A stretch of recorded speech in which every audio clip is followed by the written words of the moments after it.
Hey, this is Dr. Taylor Marshall. I'm leading a pilgrimage to the Holy Land, and I would like to invite you. This pilgrimage is unique because it's based on the daily Mass in the extraordinary form. And our chaplain is the well-known preacher, Father John Hollowell. I'll also be giving teachings from my book, The Crucified Rabbi, about how Christ in the Catholic Church fulfills the Old Testament. We'll also be renewing our vows at the Jordan River, our marriage vows at Cana, and having Mass at all the sacred sites, including the Holy Sepulchre of our Lord. 2019 is considered to be one of the safest times to travel to the Holy Land, but space is limited. So please sign up at pilgrimages.com/Taylor Marshall, and I'll send you a free signed copy of my book, The Crucified Rabbi, to prepare you for this once-in-a-lifetime pilgrimage. I look forward to meeting in the Holy Land and praying with you. Till then, God bless. Well, if you read the newspapers, you read the blogs, we hear about all these bad bishops and these bad priests. But what about the good priests? What about the priests who are devout, they're praying, they're saying reverent masses, and they're truly shepherding the people of God? How can we support them?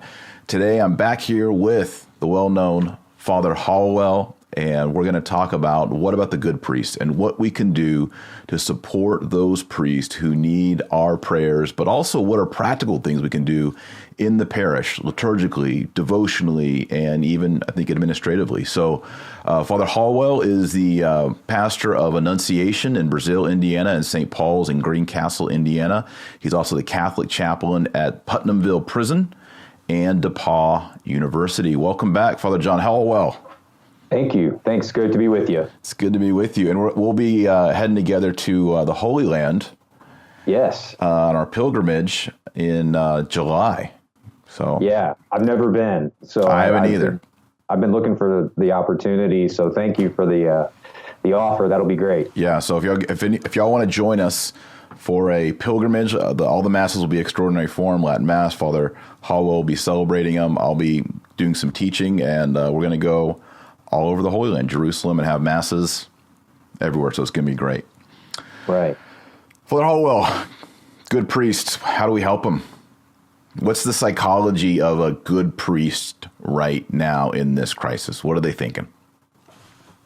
Well, that's a great question, and to probably unpack there, I think that a lot of priests that I talk to are, first of all, they're like, okay, we need to preach about it, right? This summer when it hits, the thought is, we need to talk about this, so we preach about it. And I think a lot of good priests that I know are kind of like, we try to lead our communities through processing that while we're processing it too, in real time. And for me, it was a really beautiful experience. It was hard, and it's still ongoing, but, with McCarrick and then Pennsylvania both breaking at the same time, essentially, working through those stages of grief, anger, first and foremost, and kind of, but using the gospel I felt like over the 2 months or so, the readings really kind of gave us a lot of opportunity to lead our people through that, let them process it and talk to it and try and draw closer to each other in the midst of it. And I know a lot of priests, we're doing something along those lines and still are, because it's obviously, we got the Abuse Summit coming up here next week. So, it's not anywhere close to resolution. And I think also too, I think a lot of priests that I know of that are faithful are also kind of trying to figure out next steps, and because that's obviously not really, there aren't any next steps really plotted yet. And, there's a lot of questions about, we'll see what comes out of the meeting next week. But you're talking about the Rome Summit. The Rome Summit of the leaders of the bishops' conferences from all over the world are gathering there in Rome. And that's what the bishops of the U.S. were told to wait for when they were meeting in November. They were told, stop what you're doing on this abuse stuff. We're going to, take this up in February. And then now it's, people are saying, tamping down the expectations of that. We might not get much done in February. And so I think a lot of if you think about it, if you're a good priest or you're trying to be a good holy priest, then you want the bad guys gone, probably more than anybody. Because we're the ones that, they're looking at us when you wear your collar out, everyone's looking at you like you're a freak, and can I trust my kids around you? And, all that. So I think we want them gone more than anybody probably. It's, you don't want to get into this contest about who's more hurt or offended or whatever, but I think that's kind of where good priests are, is leading our community and then kind of seeing what's next. Yeah. I mean, to use an analogy, as you wear the collar, as you, go by the title Father, that's a brand. I mean, right. Not like Coca-Cola, but I mean, it has associations with it. And right now that brand is kind of trashed in the public eye. Yeah. And so, definitely. I mean, is that do you know priests who are like, gosh, I got to put the collar on again and submit myself to ridicule at the grocery store? I mean, is it that bad right now? I mean, I feel that way every time I put it on. It feels like, it feels heavy, when you're getting dressed. And, I wear it everywhere. There's a real rare exception. If I go see a movie, sometimes I don't wear it. Just like once or twice a month that I don't wear it. But I'll tell you, when there's those, and the only reason I wouldn't wear it is if I think that, someone's going to see it and be like, what's he doing at a movie? Well, it's like, it's Friday, it's my day off, but I don't want to sit there and tell them the whole story. So I just don't wear the collar because it's easier to go see the movie. But anyways, it when I don't wear it, it feels a lot better. It's just like, wow, okay, I can hide, and but so that's part of that's part of the call, though, is to witness to the priesthood in public and to wear the outfit. So, I feel like it's part of the duty, but it certainly feels heavier since McCarrick, for sure. And so, yeah, that's unfortunate, obviously. Yeah. So, the priest right now, they're feeling this weight. What does the layperson do? I mean, I have come across hundreds, thousands, maybe not thousands, but hundreds. I've talked to hundreds of lay people, and they want to rally to the good priest. They want to identify the good priest, and then how do we support them? Is it a financial thing? Of course, it's a prayer thing. What do we do to make our parish a safe place, not just because people went through some course, right? But also to make it a reverent and beautiful place. This crisis has triggered a crisis in doctrine and liturgy and morals. And the lay people, myself included, are all going back to square one and saying, what does it mean to be a Catholic Christian? What is the Mass? What is confession? What are the traditional forms of piety? Why did things change?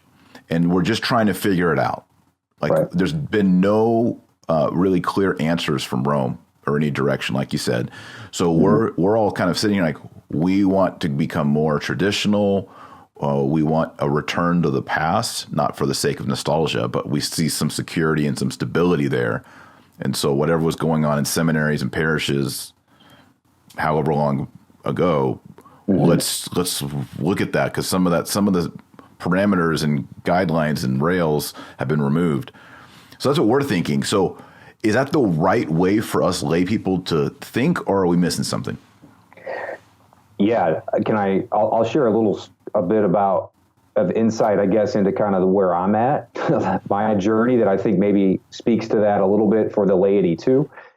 So I grew up in a suburban Catholic parish in a big city, and it was full of a lot of wonderful people, but it was architecturally destroyed, and I just grew up, that was the school that everybody sacrificed, and we had Catholic school, and we had a couple of religious sisters that taught us who were wonderful people, but so I guess kind of what I'm saying is I kind of grew up in suburban Catholicism, and that was my experience. And again, so many wonderful people in that, and such a blessing, and so many sacrifices people made for me to do and be a part of that community, and wonderful, wonderful people.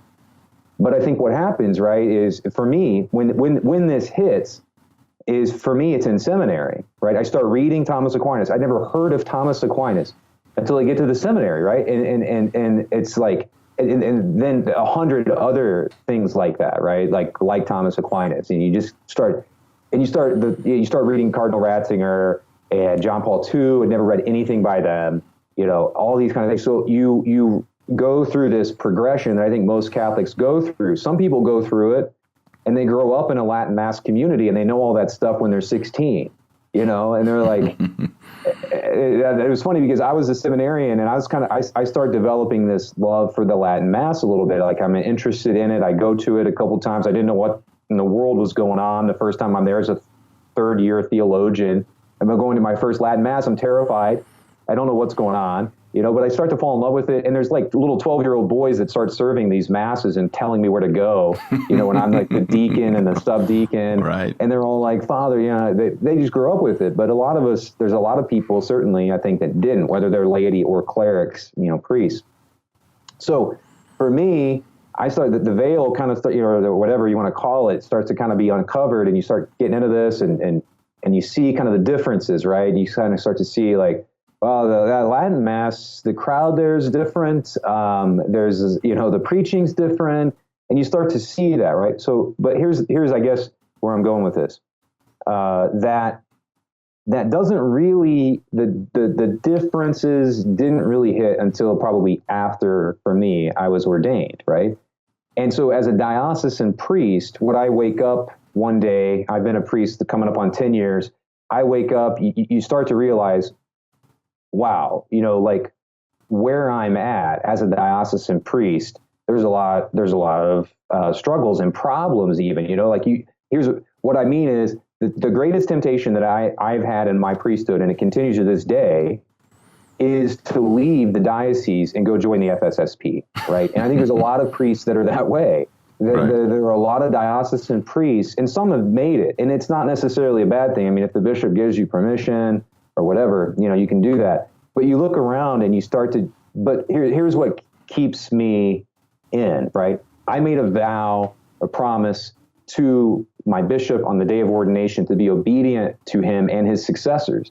So it's kind of like marriage, right? Like when you're married, you make a promise, and one day you're going to wake up, at least so I've been told, both husbands and wives wake up one day pretty early on in the marriage and they look over and they're like, who did I marry? And they're like, I can't believe this person, and so I think for priests, so my bride is in a sense my diocese, my bishop is my father, all those kind of things. And that's what I've made promises into. So I'm not going to leave and I'm not going to bail. So I think a lot of Catholics, I think then for laity, it kind of breaks down into two camps.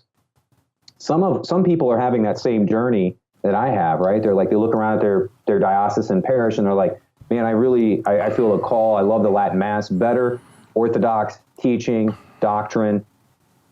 They see the difference and they have a Latin parish to go to, FSSP parish, whatever. I think they didn't make a vow to the diocesan parish. So they leave, and there's that group of people. But then I think also you're probably wanting to talk as well about the people that don't have another Latin Mass parish to run off to. What do they do when they're in kind of the same boat as I am? They're like, this is where we're going to have to make our bed. And I don't mean to like make the diocese probably feels the same way about me. I mean, it's like, it's a bridegroom thing. Right. And so I get that. I'm not in any way like disparaging anything in particular. I'm just saying like, that's kind of the reality of it. And so I don't know, that's a long answer. No, it makes good sense. I mean, the marriage analogy is helpful. As a layperson, it's hard for us to think that way. I just think, okay, well, there's this diocesan parish down the street that's, LGBT or James Martin, or it's just syncretism or religious pluralism. All religions are celebrated. And then it's just happy, clappy, strange. Like I can't. All the buzzwords. All the buzzwords. It's pastoral. There's encounters. It's a community faith center with lots of faith experiences, encountering one another.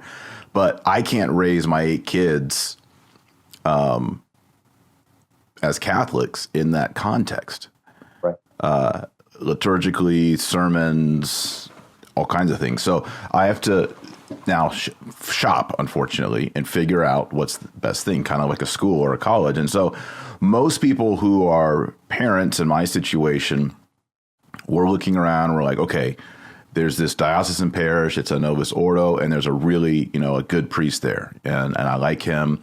Or there's another option of like, there's the fraternity, an FSSP parish, or sometimes there's a diocesan Latin Mass option, right? So they're looking at that. And then a lot of us discuss amongst ourselves, well, should we just abandon that good priest at the diocesan parish and drive 40 minutes and go to the FSSP? And, that's a debate. I think you have to discern that, and as a husband and wife, talk about it. But you don't have that kind of a luxury, right? Which is important for us to realize. And so for those of us who do know the priest like you, and there are hundreds of thousands of us that can't drive 45 minutes and find a parish like that. So what do we do to help you? Do I come in and say, hey, I'd like to write a check. I got the money for it. I want to write a check for communion rail. Is that the solution? Right? Do we write letters to the bishop and that gets you in even more trouble? There's the case where the priest, I forget his name, who recently he introduced some incense and the Latin Agnus Dei. Father Dwyer. Yes, that's his name. Yeah. So he didn't, he wasn't even saying like a 1962 Latin Mass, but he was introducing, some traditional forms, which would be in total line with Sacrosanctum Concilium in Vatican II, what he was doing. But the hammer came down on that guy. Yeah. So there's really two kind of priests in that situation. The ones who are suspect in the diocese, how do we help that guy? And then there are other ones who are well-liked in the diocese, but they might be discouraged and they might need help with inner parochial battles. Is that right? Yeah. Mm-hmm. Yeah, absolutely. When I first became a pastor 7 years ago, I called up St. John Cantius. So Chicago is, about 2 hours away, 3 hours. And I had been up there a few times, and it was those guys that taught me the Latin Mass, how to preside, celebrate. I know that's whatever the word is, to offer the holy sacrifice of the Mass in the extraordinary form. And so I called him when I became a pastor, and I just said, I know what Father Frank Phillips had done up there, taking a parish that was falling down and was ready to close and turning it into, the most vibrant parish probably in the country.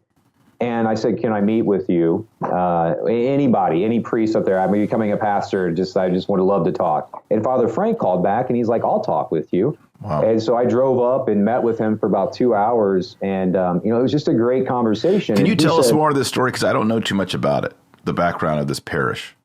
Oh, Father Yes. St. John. Okay, yeah. Well, you might have. Well, St. John Cantius, I know, but I mean, like how did it? I know I've seen the pictures on the internet, but I don't know how did it become? There's like an EWTN documentary on it. Is there? Like an hour long. Yeah. Oh, yeah. Everybody go watch that. Something called like Restoring the Beautiful, I think it is. Right. It was a parish. He was Father Frank was a diocesan priest in Chicago, and who had a love for the Latin Mass. And there was a Polish parish that seats 2,000 people, but it was literally like falling down, and it was getting ready to be condemned. He said there was the story that there was so much bat up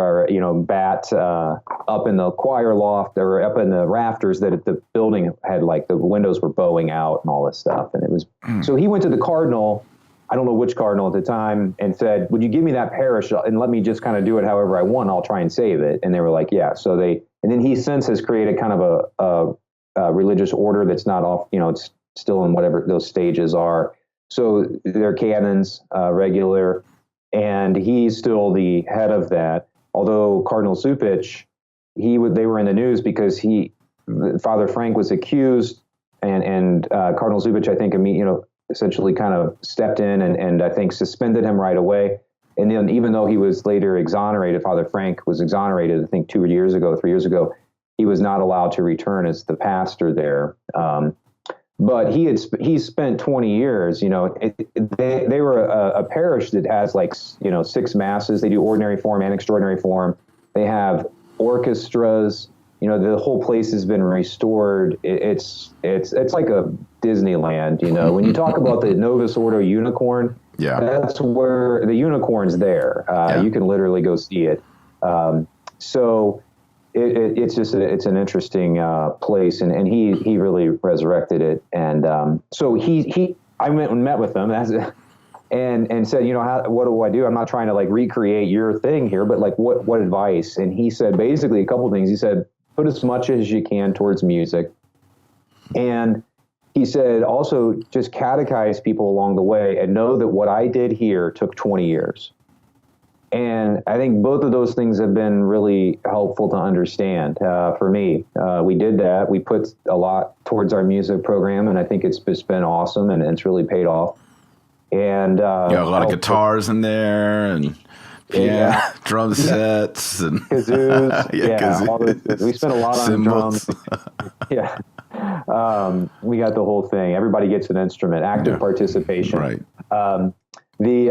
So yeah, we did that, but I think that's so. And what does that look like? I mean, I'm thinking, are these paid choirs, or is this an organist? When you say put your efforts into music, is this a Gregorian chant? Yeah.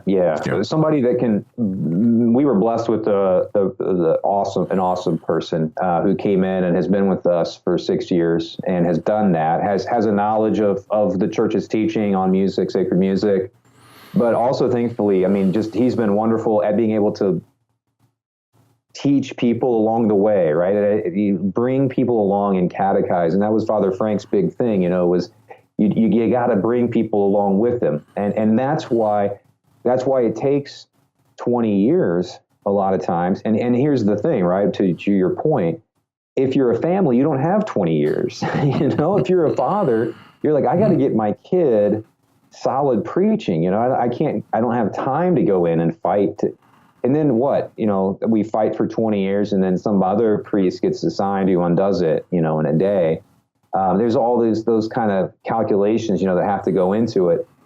But to your question, then finally, I would say the thing to keep in mind, if you are in that position where you're going to stay and work at it, where you don't have another place to go, or you've determined that your vocation as a family or as a person is to this parish where it's not terribly, whatever, not terribly reverent, not, got a lot of work to do, but the priest is wanting to do that. The way to support him is to, I think, do a couple things. A, help catechize your fellow parishioners, right? Help the project of teaching and leading people along, because if I'm the only one saying it, if I'm the only one that it is going to take 40 years, but if a bunch of guys are out saying, hey, I really like this X, Y, and Z, and telling the Knights of Columbus at the Knights of Columbus meeting about it, and talking with each other and sharing then man, it just takes off so much quicker. So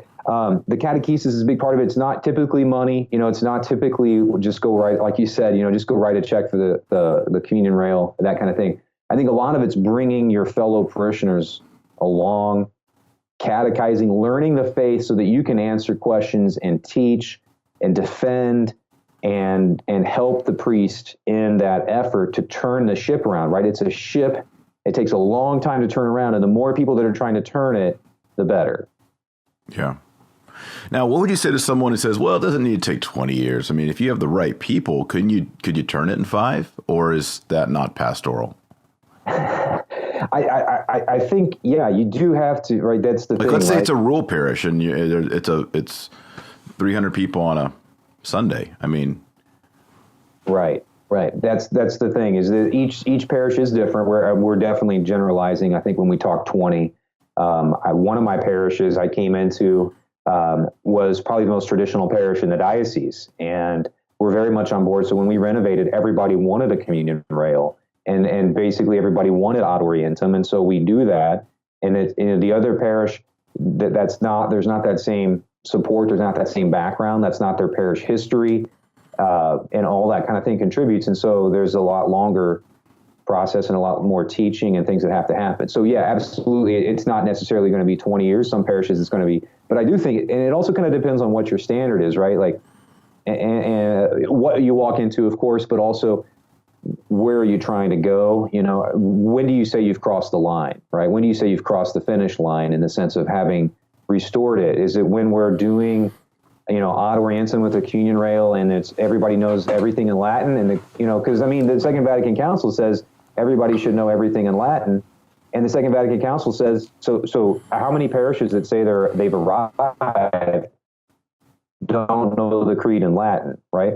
The other thing is that the documents, Musicum Sacrum says, here's how music is supposed to be done. There's not hardly any parish in the United States that's doing music that way. It says if there's a closing hymn, then you're supposed to also be chanting the creed.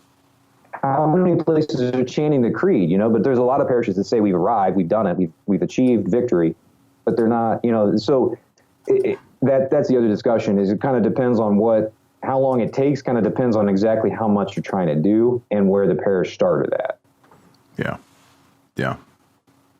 So walk us through, there's two sides to this. One would be the doctrinal side. Mm-hmm. And the other would be the liturgical. Yep. And I'm guessing the doctrinal is the primary, obviously. Yeah. You're not going to get anyone to go anywhere liturgically if they believe all roads lead to heaven and the Eucharist is just a symbol and baptism is just a welcoming ceremony. Right. Yeah, I think, frankly, that's, I guess now I'm just sharing from personal experience, but I think doctrinally, in one sense, that's stuff that you can kind of do on day one, right? You can start preaching the truth. You should, obviously, okay, we're going to preach the hard things, right? And so, we're going to talk about, both of my parishes kind of early on, I was like, it was Natural Family Planning Awareness Week in the church. So we're like, we're going to talk about that. And, you get the angry emails and stuff, but even then it can't be every week. You have to kind of take where people are at. So yeah, the doctrinal piece a lot of times is really kind of up to the preacher, the priest, and where he feels like things are at. I think you can move too fast. I think that's what Father Frank was kind of saying. And I think that's the thing that the laity need to know, right? That the expectation, if you're going to stay and work and fight and not just bail, I don't mean to sound like you're quitting, like I totally understand the people that go to Latin Mass, but if you're going to be in there, then be patient and understand that it's you can go too fast, right? I mean, I think that's the important thing to know. Some people don't believe that, but that's the one thing that I would say, that from a practical perspective, if you think that if you go to St. John Cantius and you like what they've done, Father Frank has said, you can go too fast. And so, I mean, I know a lot of people want well, gosh, you have the power as the priest, just go in and put in a communion rail and just go ahead and preach all this stuff every week. And it's like, it doesn't quite work that way. When you're the father of a family, you have to ask where your kids are at and bring your kids, your spiritual people that you're caring for, you have to bring them along, and you can go too fast. So I think understanding that the priest, supporting the priest, but also being patient and realizing that if he has the heart of a priest, and he's going to do and move as quickly as he feels like he possibly can, and that because he's not preaching against contraception every week, it doesn't mean that he's not orthodox, Right. Yeah. What would be things that would signal something too fast? Because I can see this kind of getting a little bit gray. You're always, as a priest, getting letters and complaints. And I'm just wondering, how is that gauged? And more importantly, how do lay people who are on the right side of the team diffuse that and back up the priest?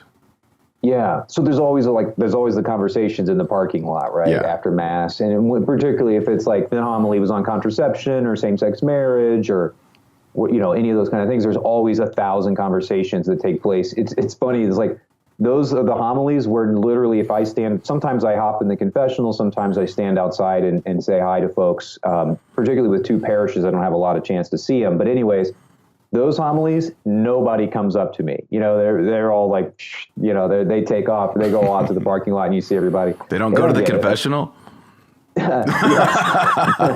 Right. I'm I'll be there after I greet everybody. Right.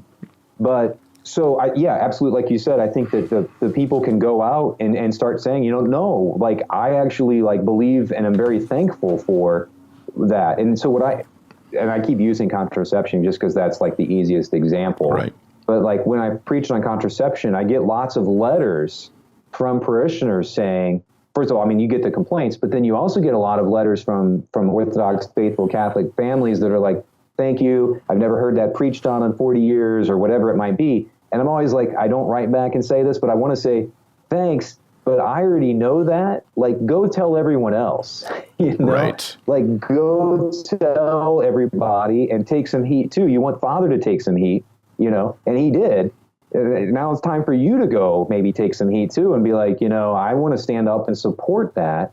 And I know that you're all mad at me for this in my mom's group, or, you know, in the Knights of Columbus or whatever it is, you know, but you know, I agree with what he said. And so I think here's where I'm at, I guess, maybe with that. And this also gets to the liturgical stuff and the rest of the stuff we've been talking about, is I think the faithful Catholic person has been so beaten down by awful preaching, by you know, the sort of liturgical abuses of the last 50 years. Bad music, everything, right? The whole gamut. They're so beaten down that they are literally so, like, most people are just like, I'm going to be really quiet. I'm not going to speak up because I've already been so beaten down. But I think, so the Orthodox people, the people that are faithful, are typically your most quiet people in the parish when it comes to this kind of stuff. They'll tell me, you know, behind the scenes, Father, that's great, you know, thank you, and all that kind of thing. The unorthodox, because there's been such all of this stuff on the other side of the coin, they're like running the show, you know, like they're very loud. They're not ever used to having anybody stand up and say, I actually disagree with women being ordained. You know, they've had the run of everything, you know, for 50 years. And so it's time for the laity. You need to understand that if you're not happy with the timeline at your parish and you support the priest, that, you know, he's trying to do a good job. If you're not happy with the timeline, ask yourself what you're doing, you know, to move it along. And there's a balance there. Some priests are like, it's all the laity's job, right? And sometimes the laity are all like, oh, it's all the priest's job. No, it's everybody, both groups, the priests and the laity that care, have to be working together, be able to take a stand, lose some friends, because I'll tell you, the priests that are doing it are losing friends and losing parishioners, but help move the timeline up, you know, not just behind the scenes in your little groups of people that agree with you. Yeah.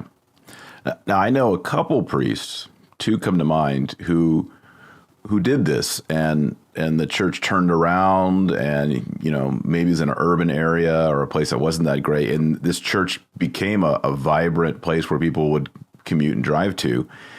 And then, Father, both these priests got exiled. And by exiled, I mean out beyond the suburbs, like in a rural community where they're inaccessible. Now, people still would drive out there and whatnot, and this is a really hard hit, I'm sure, for the priests, but also for the lay people, because they invested, they followed, they renovated and really made a vibrant faith community. Right. You know, to use the mainstream term. This parish is firing on all cylinders, and then they get in trouble. So speak to, I know it's different diocese by diocese, but speak to the problem of people in the chancery or even the bishop himself squashing some of this stuff. Well, one thing, let me say this, because I think this also ties into all the things that you've been talking about, and everybody's been talking about online. We have our own little Benedict option of Catholics hanging out and trying to navigate these waters.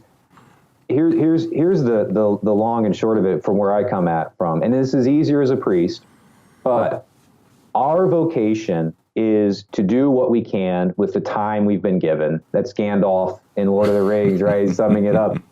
We can't control where we're planted, right? We can't control so many things in our life. But what we can control is, what am I going to do with the time that I've been given, right? And so me as a priest, my job is not necessarily, I might never see a parish. Now, I love both of my parishes, you know what I mean? But so I feel like, you know, that we have, I feel very comfortable with where we're at, you know, both of my parishes.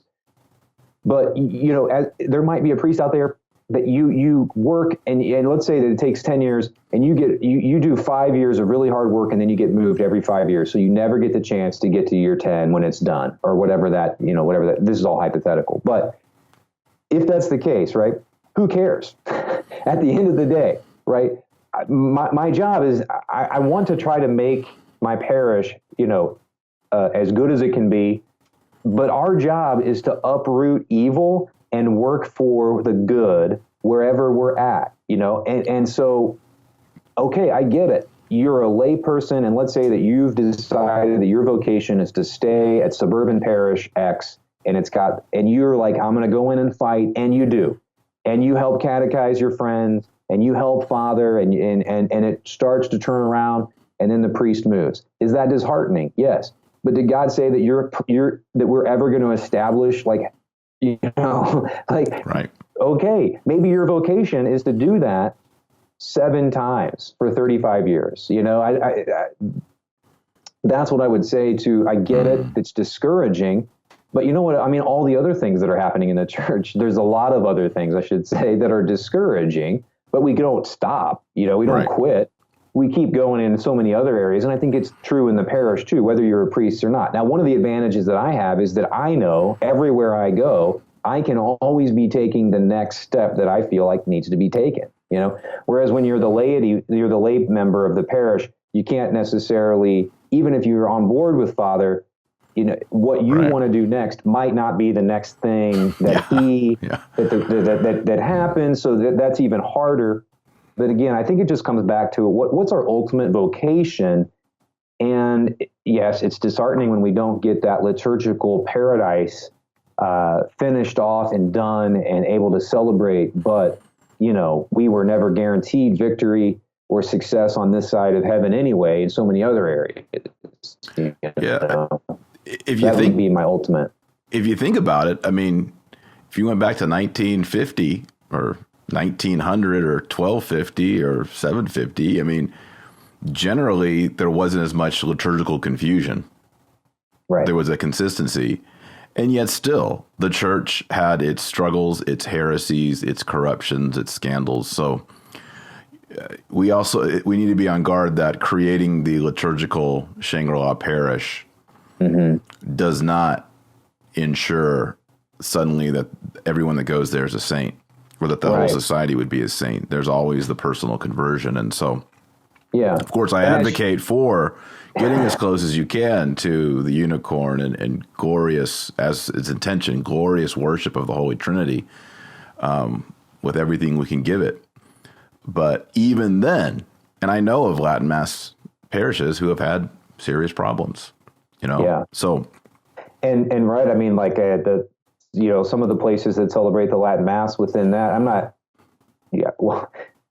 within that, you find people that are arguing about, no, we can't do 1962. We need to go back to 1955. And then there's the group that's like, no, it was 1918 was the problem, and there's just all these kind of, even there's fracturing, right? So our job, I think all of us as Christians is again, that would be my summation is I'm here on 1,000 different fronts, called and asked by God to do everything that I can for the conversion and salvation of souls. And I might be doing that, and I might get exiled to a parish, in China or whatever, it doesn't matter wherever I'm at. That's where I'm going to be. And you as a layperson, you might get really far along, and then it might press the reset button and they send a new priest there that you don't like. Well, all right, let's go next day, like what's the next thing God's calling me to do in this situation for the salvation of souls, and not get discouraged. And, but I don't know if that helps but I think it's a great discussion. So I think one thing that's really interesting, that's kind of the juicy part maybe of this interview is, okay, well, if you were going to do a 20-year St. John Cantius, and you end up getting St. Swithin's by the Swamp, and there's no art in it, it's white walls, the altar is offset, it's not in the center, the presider chair is in the center. It's kind of one of those classic where you have the presider chair up against in the center where the tabernacle used to be, in the altar, and then the ambo, right? The triangle. Right. And then the tabernacle's down the hallway in another room. Our Lord in timeout. Right. Okay, so you step into that. What do you do? Well, in some ways, that was my first assignment. I mean, you know, as young priests, you get assigned a lot of times the smaller parishes and the ones that are further out, just because, you know, it's practical. You know, let's see if Father knows, you know, if he's going to be bankrupting a parish, then let's find out of the small parish, then, you know, versus the big one. So it's my first parish, great people, but they had a lot of transition in their pastors. And it was, in many ways, it was falling down. Like, it was kind of a St. John Canch, just on a really small country parish scale. And a lot of people had left because there was so much turnover and a lot of struggles that they had, financial and so forth.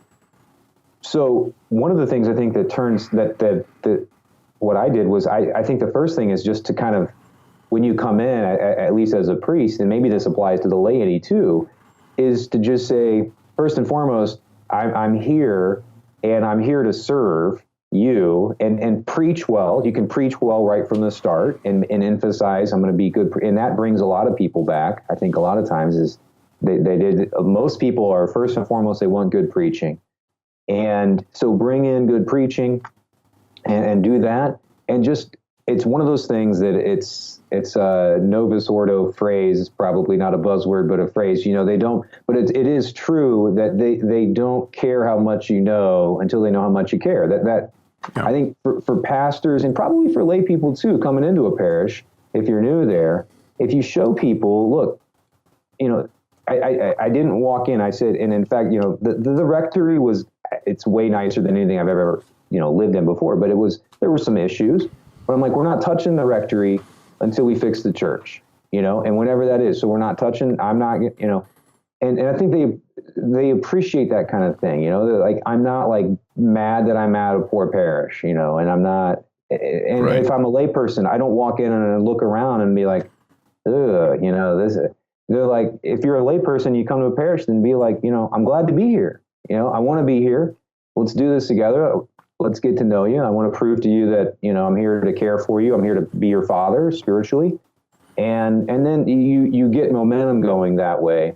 And then people are much more likely to listen to you say, and you just do it as Father Frank was telling me. And that's a lot of times what I did, you know, hey, week, you know, the 8th month or whatever it is, you know what, folks, I'm going to do, I'll chant this opening prayer, because the church actually kind of asks me to do that. And here's where the church at. You know, you show them the document, and they're all like, okay, you know. But if you come in, and that's week 1, then they're like, oh, this guy thinks he knows what's going to save us. And we've heard these, you know, snake oil salesmen 100 times who all know what to fix. I think for the laity, too, you know, if you show up at a new parish, do you instantly walk in and you're like, oh, there's no communion rail here, you know, and all that kind of stuff. And then, you know, this is the worst parish ever. Well, people are going to be like, hey, you want to come over for dinner since you hate our parish? You know, like, I mean, nobody wants to hang out with that. So that would be the general thought. Yeah. But I was thinking, okay, so that establishes the atmosphere. Mm-hmm. And it seems like what Father Frank said to you is, okay, then work on the music. Right. Yep. So you're you're elevating the aesthetic, the beautiful. Yep.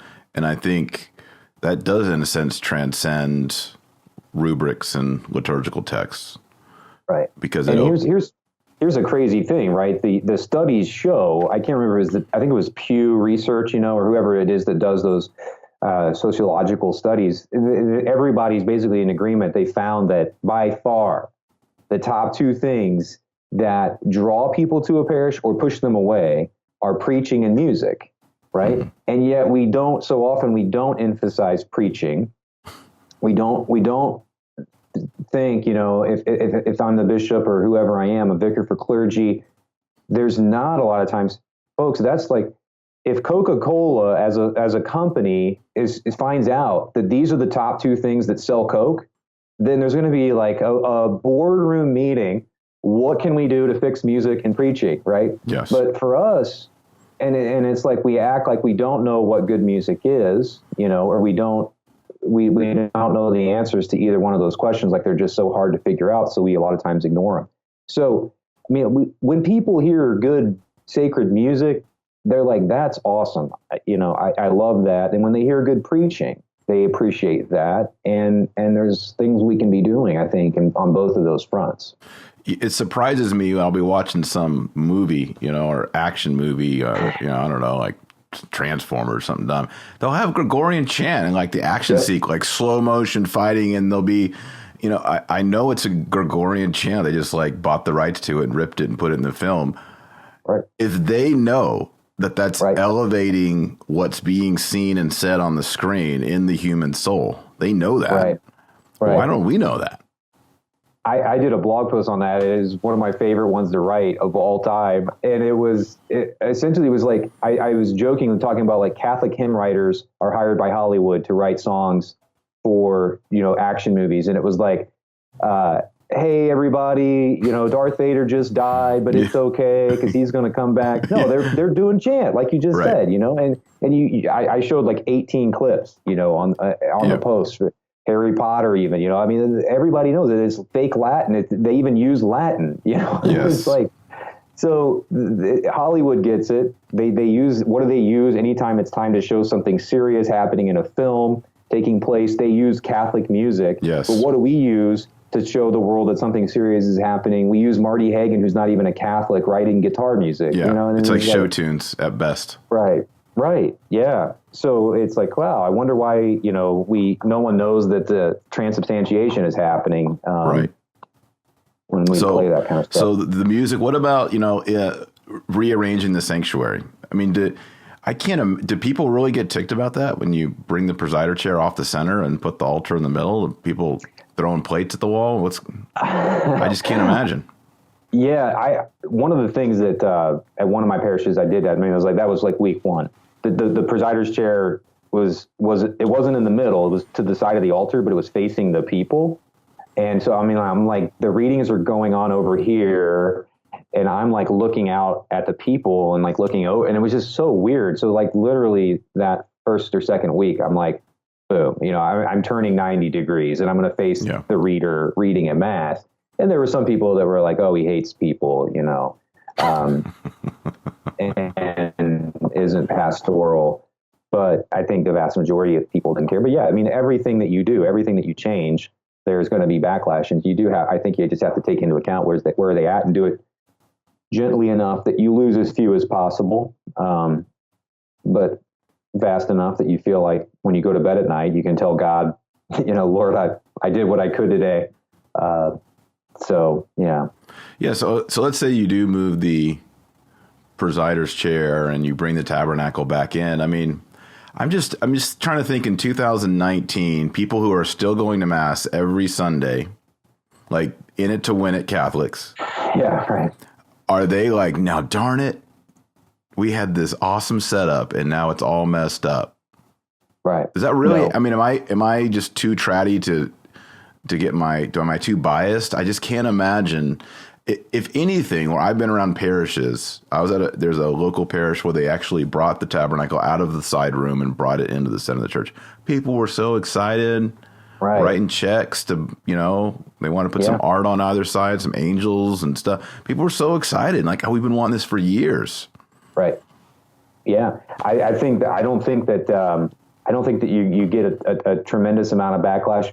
But I mean, I think there's the generation that's holding on that is still, loud and is still kind of in a position, of influence, and that says that kind of thing. If you put in a communion rail, it will be so offensive to me, and I'll be so, and that kind of thing. So there's like a lot of times the question that people like that are asking is, what do I like?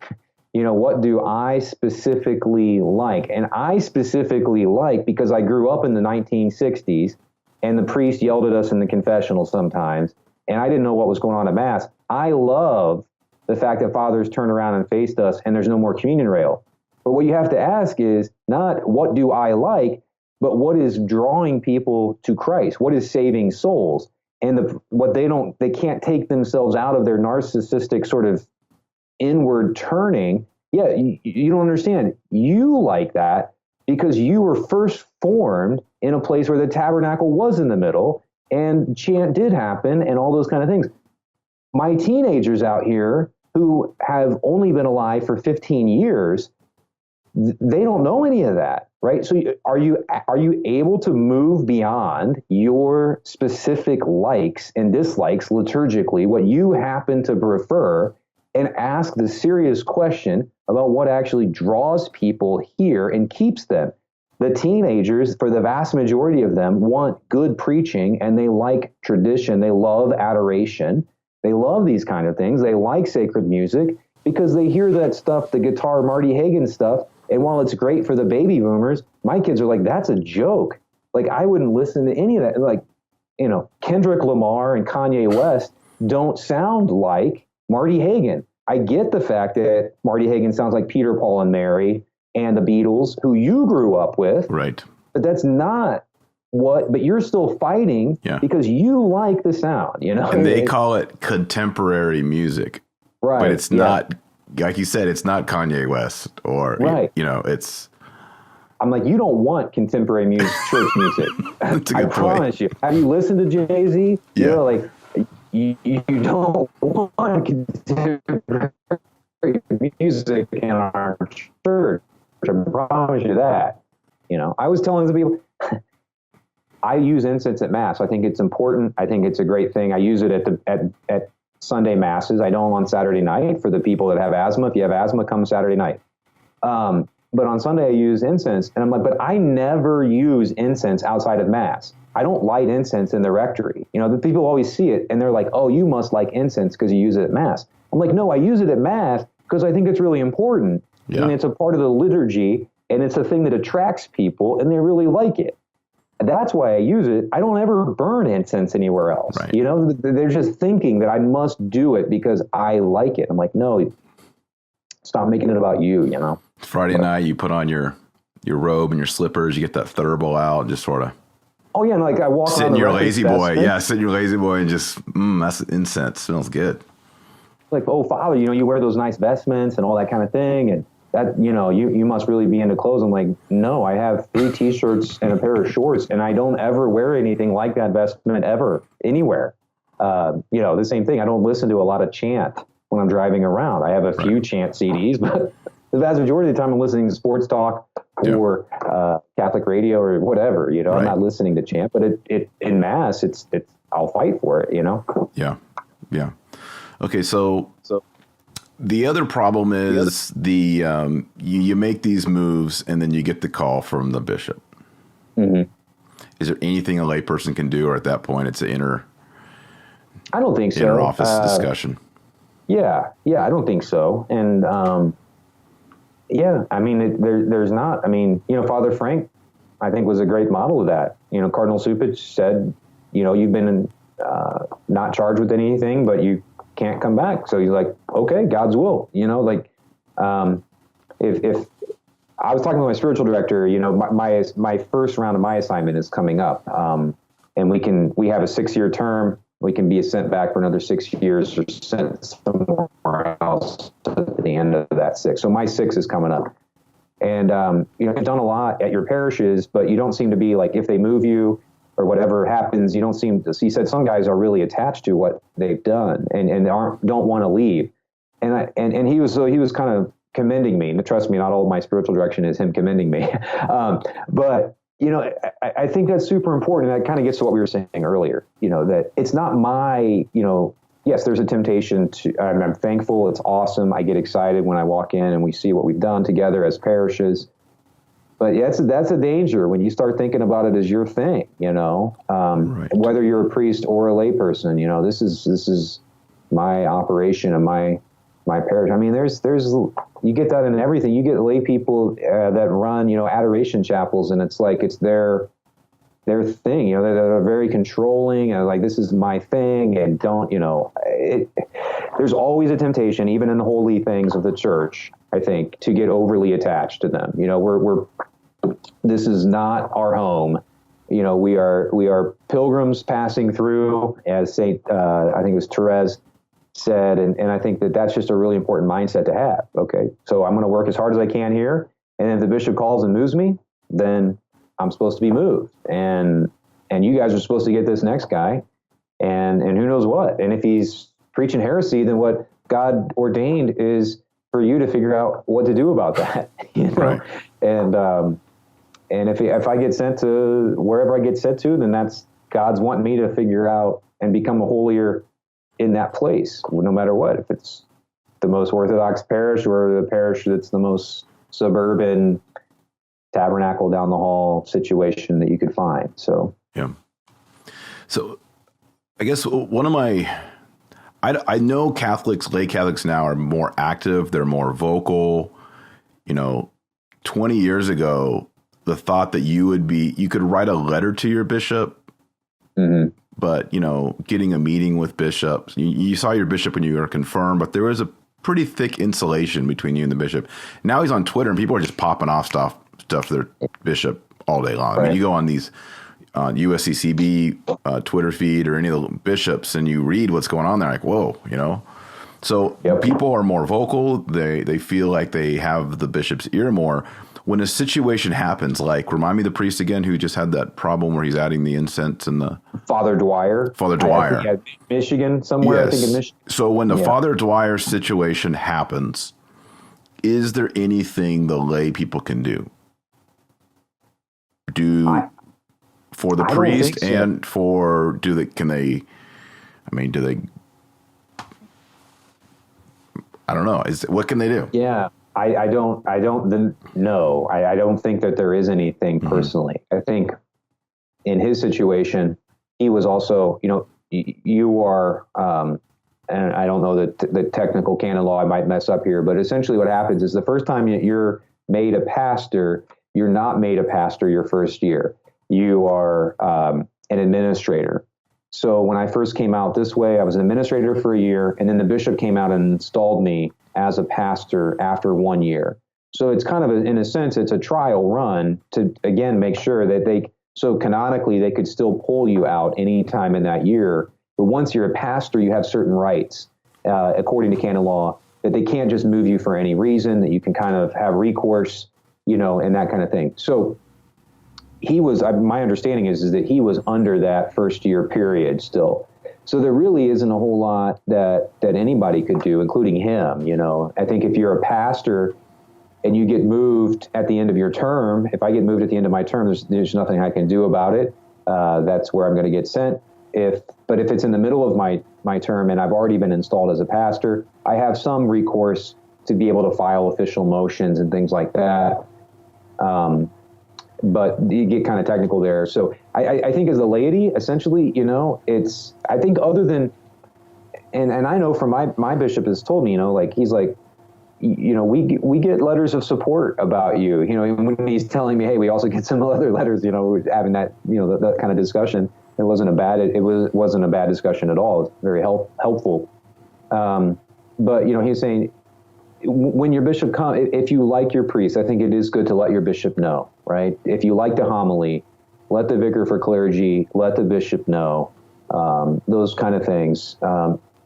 Just in order so that the bishop gets the full picture of what's going on at a parish. I mean, sometimes if you're really loud, and that is the thing with the social media today, right? I mean, you can be really loud and you can make a lot of noise as one person, for the worse, so you can say, I hate this priest, and you can write letters, and his homilies are heresies, and all that kind of stuff. You can really make quite a bit of noise.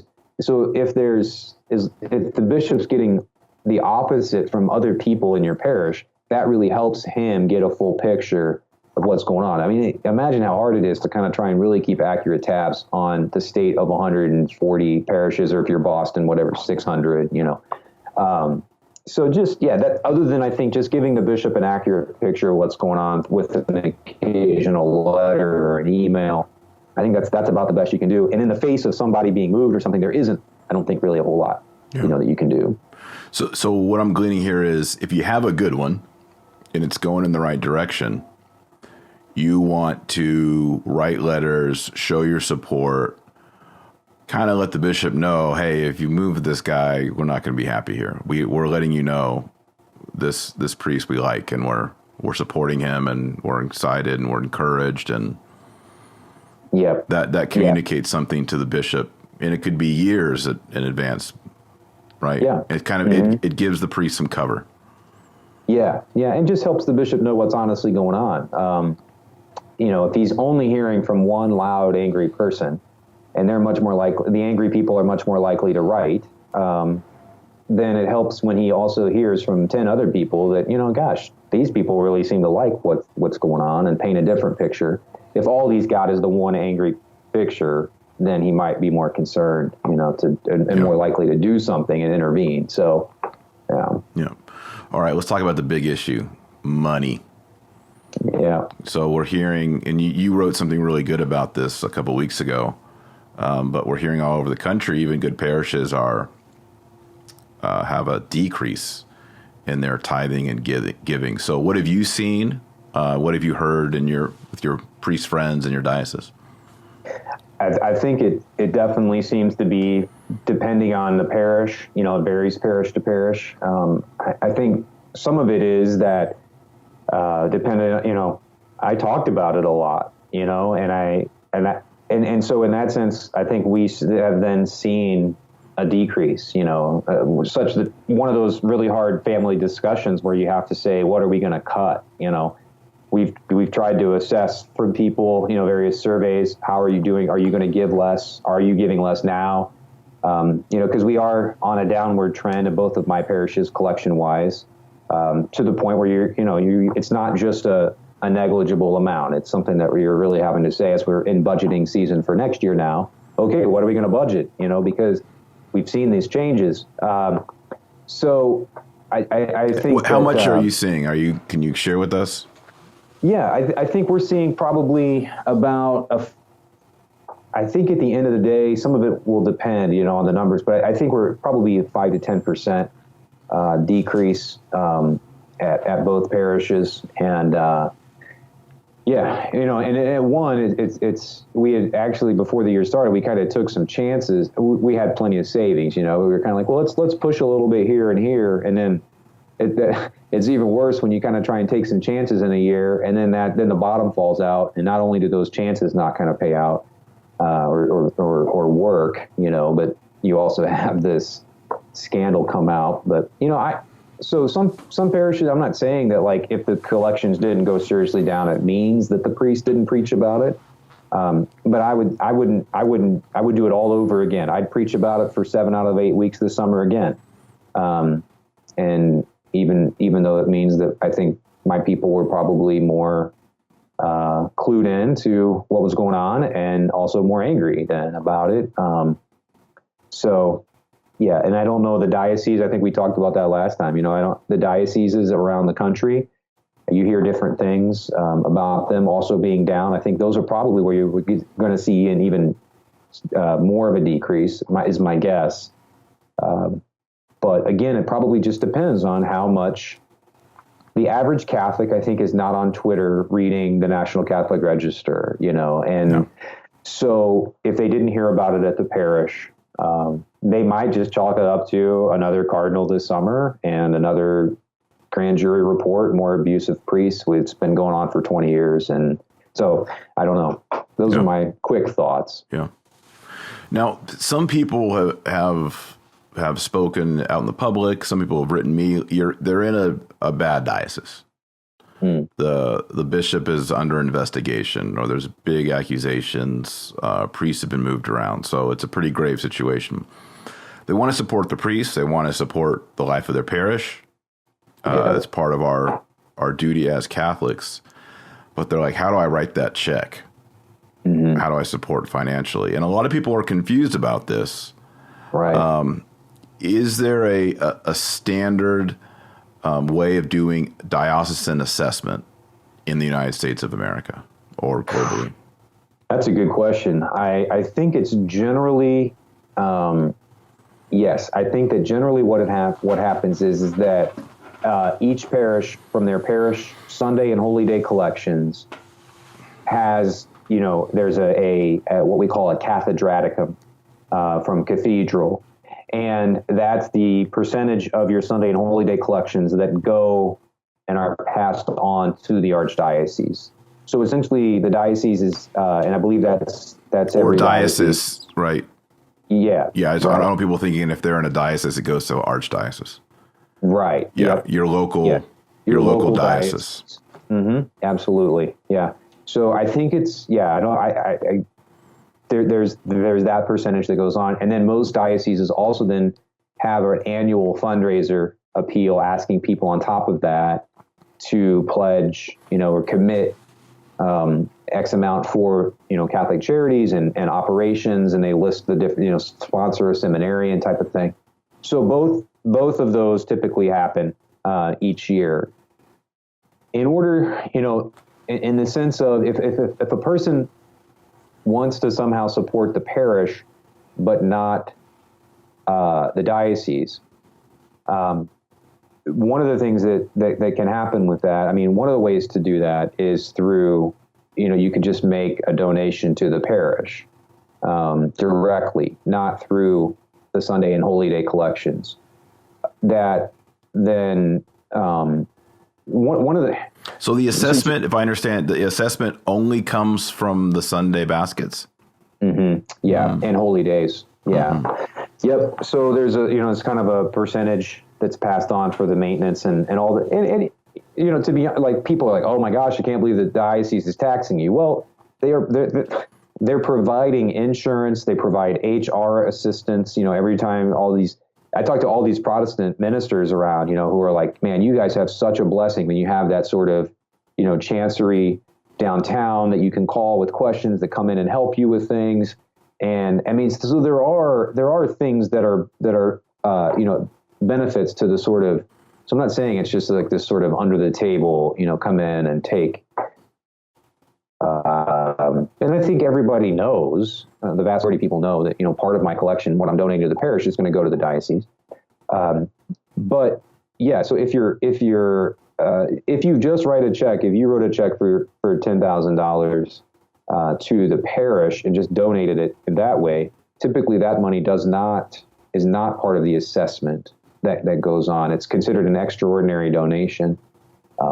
I hear some people, one of the things that, you hear people talking about is let's pool our money as the laity and then donate it to Father, separately outside the parish structure. I think the problem with that, one thing to think about is that there's so much, you're running a small corporation when you're running a parish, and you're just trying to you're trying to get all the budget, you're trying to get the lights figured out and paid for, and all these different things.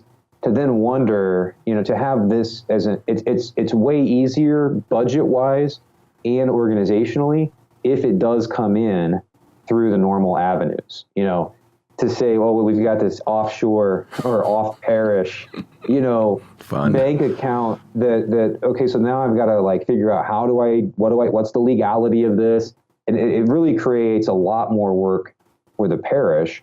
I personally think that the best way to do all that is to not try and get that elaborate, but just to donate straight to the parish, in some way.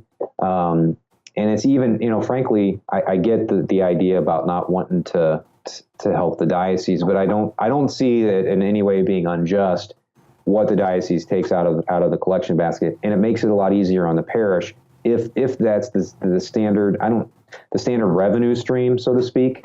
And I guess we're getting technical, about operations and budgets. But I'm busy enough. Here's what I'm trying to say.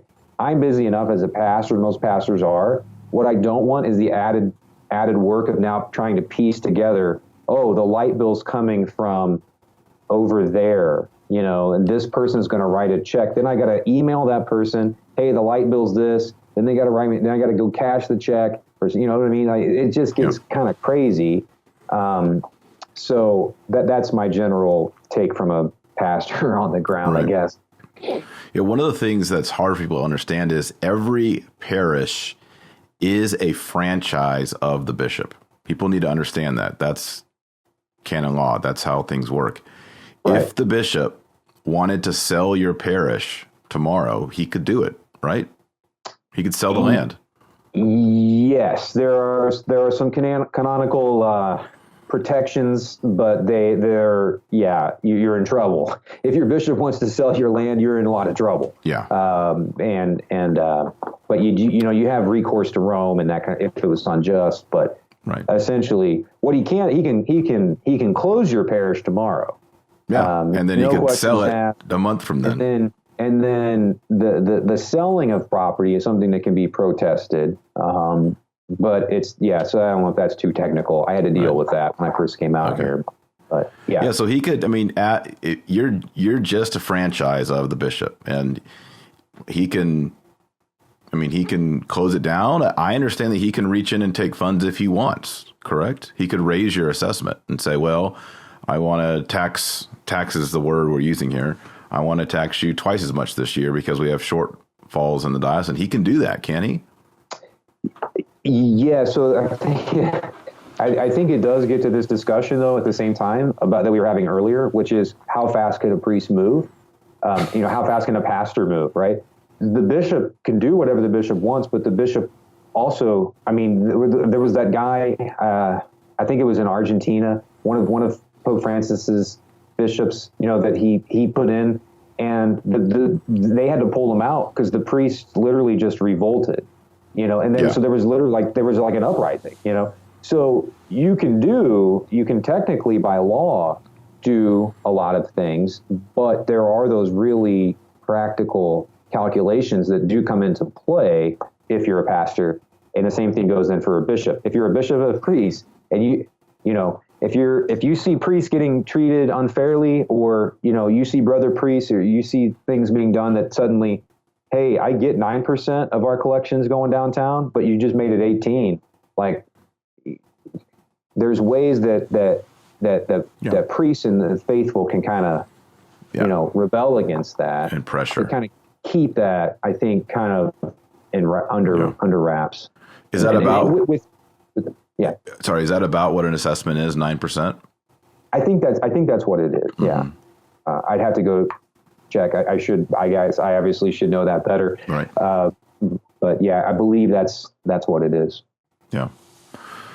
Okay, so that kind of, that answers the question in general and what about, people also ask me, well, what if my parish is a religious order parish, or for example, it's an FSSP, Fraternity St. Peter parish? I'm assuming they also pay the assessment, correct? Yeah, I believe so. Yeah. My understanding would be that, so the bishop would let FSSP come in and run that franchise. We talk about each parish kind of has its own rights. It's a juridic person is the word there. But yeah, essentially the bishop would let FSSP come in. So FSSP is running that parish, but the cathedraticum, the money of the collections still then goes to the diocese. What FSSP would get would be the salaries of the priests. So there's, a whole salary structure for what priests are supposed to be paid. So they would, and then they might also ask the bishop, the FSSP, I don't know, you'd have, I have no idea, but I could see it being where the FSSP says, we'll come in and cover that parish for $20,000 a year, or I don't know exactly how that might work. But I'm sure there's some of that involved probably too, but certainly they're going to get whatever the salaries of the FSSP priests, those would go to the mother house, or not the father house, the headquarters there. And there might be some of that negotiation that going on about how much would that bishop pay them as well to come. I don't know how that works at all. Right. Yeah, because people wonder, well, this is a Jesuit parish, or this is a Franciscan parish, or a Dominican parish. Mm-hmm. Right. Does any of that money go to those orders? At least what would go to them would be the salary of the priest, because those guys have all made vows of poverty. Benedictines, Franciscans, so they've all made vows of poverty, so they can't keep their salary. They would send it back on to the headquarters. But then again, any other funds that would have to be, worked out, and you would hope that that's done transparently, that the whole parish knows and understands. At least the finance council and parish councils of those parishes would know, hey, we're paying $50,000 a year to the Jesuits as well, But that might also come out of the diocese. The diocese might just say, we'll take that out of our general funds because it's not right for that particular parish to have to pay $50,000 because we can't cover it. So we'll pay out of the general fund of the diocese to bring the Jesuits in. Here I am just totally speculating, making a best guess. Let's just hope that's not happening with many Jesuits. There's nothing better than a good Jesuit. If you can get a good one. Yeah, if you can get a good one. Right. So, okay, well, let's kind of wrap up here with, I think maybe the personal relationship with priests. I was an Episcopalian priest before I became Catholic, and part of our priestly ministry was going to the old lady tea parties and saying grace, and almost every day of the week I would have lunch with, vestry members or rich businessmen of the parish, and they would ask me, what do we need at the parish this year, or how are the books going? And it was always a friendly, usually a very good experience, close to the people and lots of support. And then once I became Catholic and started getting to know priests, I kind of got the sense that they didn't have that. Right. That they weren't going out to lunch with dads of families or businessmen or whatever. Is that the case? And what can we as lay people do just to be friendly with you, men, and make you feel loved and supported in what you're doing for us? Yeah, I think that, thank you. That's a great question. I think that it doesn't happen as much, particularly because we are on the run so much, particularly if you've got multiple parishes, or you're the pastor of a big parish. And I don't, for you guys, when you were Anglican, you guys had the sacraments, right? I mean, you as an Anglican priest, you were the only one, that could do the sacraments. Yeah, I mean, in Catholic Church, we were invalid priests. But, none of the laity could have done anything. Did you guys have to spend a lot of time? Did you guys have confession? We did, but it was very rare. Okay. It was like someone did something really bad and feels really bad, and they would come and confess, and we would absolve them. Did you guys do daily worship mass? Yeah, we'd have a daily Eucharist or daily Mass. Some places always. Usually I think we just at our parish had it maybe 2 or 3 days a week, and then we would have 3 on a Sunday, and so I would always do the Thursday one. Mm-hmm. So it wasn't as intense as a Catholic cycle. Mm-hmm. I think certainly Sunday cycle was not as intense as what most priests are doing. Right. I mean, the quick answer here, I guess this is the whole other ball of wax maybe someday for another conversation. But, one of the things that I would say is that people talk about a priest shortage. We do not have a priest shortage. We have we have a shortage of people coming to Mass. And so really quickly, the quick answer, I did a study on this. You can kind of see my math. I was a math major in college, and my nerdiness coming out. I did a study on our diocese pretty quickly about Mass offerings, seating capacities versus what's in there. We offer Mass. We offer 373 Masses in our diocese for 200,000 seats a weekend, right? We have 90,000 people coming to Mass. So we have 110,000 empty seats, and that's pretty well par for the course, right? So you're under half capacity. Under half capacity. We could cut down to 211 Masses on the weekend and still say Mass for everybody that wants to come to Mass. So the implication of that is, I think a lot of people would say, gosh, I want Father around more. I wish, but then when it says, okay, well, do you want to drive 20 minutes and have less convenient Mass times? Oh, no, no, I don't want that. So I'm celebrating 5 Masses on the weekend.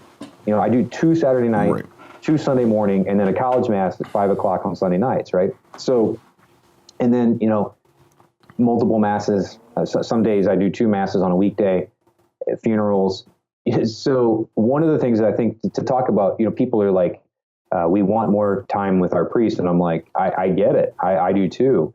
But are you willing to say that let's cut these Masses in half? I mean, on where I grew up on the south side of Indianapolis, on a Sunday, you have 400 options, for Mass. And if you were a teenager, you're like, oh, I slept in, I'll go to the 1, and I'm still hungry, so I'm going to go to the 2, and then I'm going to go see my friends at 5, It is all over. There's no community. So I think it's getting to the point where eventually we're going to get back to more Acts of the Apostles side types of things, where it's like a vibrant community of people who want to be there. And I'll tell you, people don't think they want to lose their Masses until they're in a full church. When you're in a full church, it's totally different. Now we're going to get buzzwordy, but it's alive. I mean, you feel the difference, and everybody that's in it is like, this church is full and this is awesome. I'm on a winning team. when you're in a half or 10% full church, you're like, oh my gosh, it's subconscious. You're like, I'm on a dead, this thing is dying. Catholicism is dying. I celebrated Mass one time on a Saturday night when I first came out here for 18 people, right? In a church that seats like 400 people, 18 people on a Saturday Mass at 6 o'clock, and I'm like, you walk out of that and you're like, I got Jesus and there was Mass, but I think I'm depressed, know? And so I think that's a big thing to ask the laity too. Okay, you talk about wanting vibrant parishes and you want priests around more and you want more access to your priests. Do you want half the parishes? Right. I would say yes, for sure. I would too. Yeah. Oh, yeah. Sure. Oh, trust me. I'm with you. Sure. And I think most priests would say that, right? I mean, we're the ones being asked to go do 5 masses, right? So here's the question. So as a lay person, and if I say, Father Hollowell, we'd really love for you to come over for dinner. My wife will make whatever your favorite, come over and spend some. Right. If I'm asking you that, I'm worried that you're thinking, gee, I'm so busy. I don't want to tell Taylor no. I don't want to be putting you out. I know that your time is precious and you're doing a lot of stuff. So would Father Hollowell say, no, Taylor, ask me? Or are you like, yeah, I'm kind of busy? I think most priests would be like, I work every night of the week. There might be one night a week that I have off, and I think most priests would be like, I'd rather just like eat dinner slowly and sit down and directory, because that's the one night of my week that I have off. I mean, I think lunch type things, or like I'd love to come out and visit, or go out and get a whatever, get a beverage, something like that. Yeah. Right. It's those kind of things, but I think there is, because it's sad, right? I mean, like, that's the thing is like the Christian faith was passed around a lot of times via dinners. Yes. Yeah. And meals together. And that's where you see the faith lived out a lot of times. And that's the thing that I just preached about, that, meals draw people in. They draw the non-believer in. You invite them over to your house and there's a live and food, but we're so busy, I can't be there. Like I've got I have Tuesday nights sometimes that are off. I did finish my Latin Mass at 6:15, and then I expose the Blessed Sacrament, and then benedictions at 8. So I have an hour and a half window on Tuesday nights where I could technically go get something to eat. So part of the problem is that we're stretched so far. I teach RCIA 2 nights a week because we're small parishes, because we're trying to make it work at 2 different parishes that are really far apart. They can't combine resources.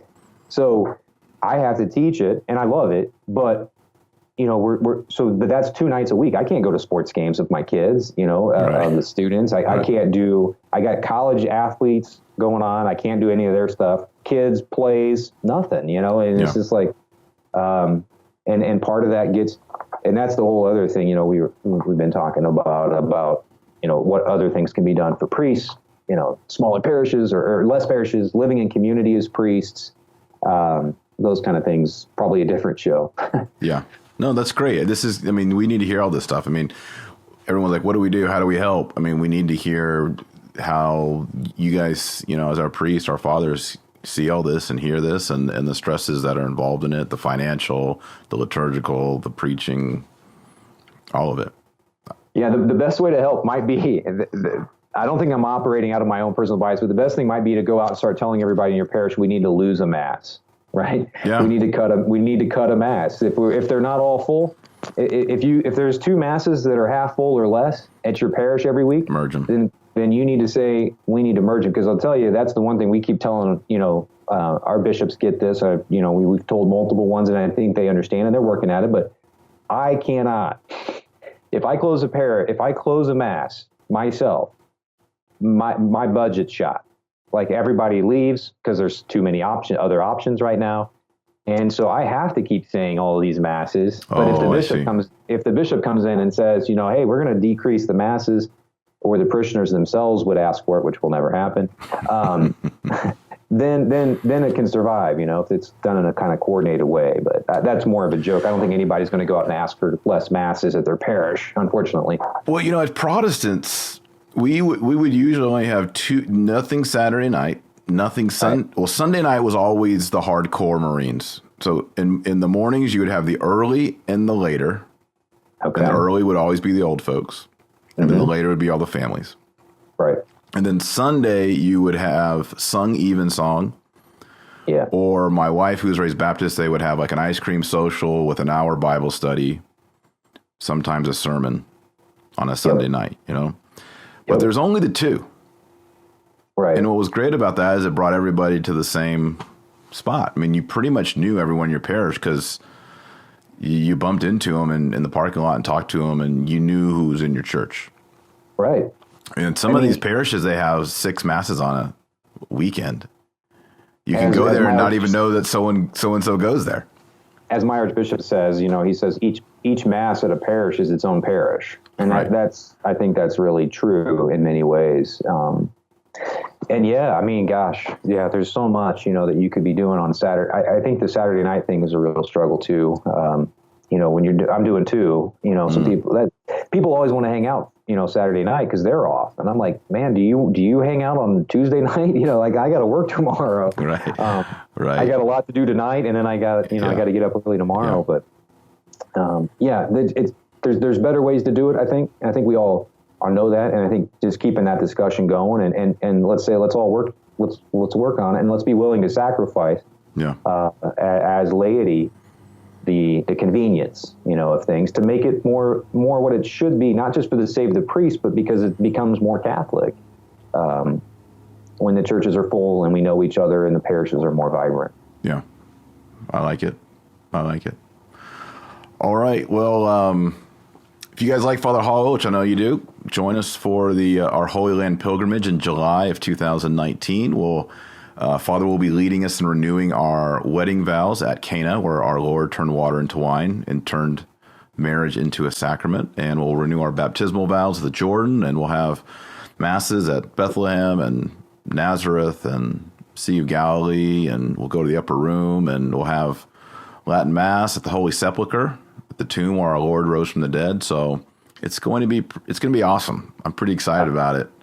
Yeah. And lots of people are signing up. So space is limited. I hate to say that, but it is. So if you want to join us, the website is pilgrimages.com/Taylor Marshall. That's my name, 2 L's, and I'll put it on the screen. So please join us. As I always say, pray the rosary. Lately, Father, I've been using a decade every night with the family and say, this decade is for priests. And then sometimes on those beads, I name priests that we know, or our pastor, or priests we know, or you, or whoever. Just because I realize in this time, you guys need extra support. So I encourage everybody else, always pray your daily rosary, 5 a day, and consider giving a decade to our priests. So, Father, would you mind closing up with a blessing? Sure, absolutely. May Almighty God come down upon you and remain with you this day and always. And I bless all those who are listening or watching at this moment, Father, Son, and Holy Spirit. Amen. Amen. All right. Thanks so much, and God bless. God bless. Hey, this is Dr. Taylor Marshall. I'm leading a pilgrimage to the Holy Land, and I would like to invite you. This pilgrimage is unique because it's based on the daily Mass in the extraordinary form. And our chaplain is the well-known preacher, Father John Hollowell. I'll also be giving teachings from my book, The Crucified Rabbi, about how Christ in the Catholic Church fulfills the Old Testament. We'll also be renewing our vows at the Jordan River, our marriage vows at Cana, and having Mass at all the sacred sites, including the Holy Sepulchre of our Lord. 2019 is considered to be one of the safest times to travel to the Holy Land, but space is limited. So please sign up at pilgrimages.com/Taylor Marshall, and I'll send you a free signed copy of my book, The Crucified Rabbi, to prepare you for this once-in-a-lifetime pilgrimage. I look forward to meeting in the Holy Land and praying with you. Till then, God bless.